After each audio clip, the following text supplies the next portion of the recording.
باپ خدا بیٹے خدا روح القدس کے نام سے آمین۔ زبور باب 14۔ احمق نے اپنے دل میں کہا ہے کہ کوئی خدا نہیں، وہ بگڑ گئے، انہوں نے نفرت انگیز کام کیے ہیں، کوئی نیکوکار نہیں۔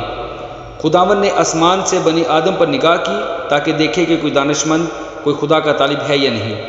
وہ سب کے سب گمراہ ہوئے، وہ باہم نجس ہو گئے، کوئی نیکوکار نہیں، ایک بھی نہیں۔ کیا ان سب بد کرداروں کو کچھ علم نہیں جو میرے لوگوں کو ایسے کھا جاتے ہیں جیسے روٹی، اور خداوند کا نام نہیں لیتے؟ وہاں ان پر بڑا خوف چھا گیا، کیونکہ خدا صادق پشت کے ساتھ ہے۔ تم غریب کی مشورت کی ہنسی اڑاتے ہو، اس لیے کہ خداوند اس کی پناہ ہے۔ کاش کہ اسرائیل کی نجات صہیون میں سے ہوتی۔ جب خداوند اپنے لوگوں کو اسیری سے لوٹا لائے گا تو یعقوب خوش اور اسرائیل شادمان ہوگا۔ آمین۔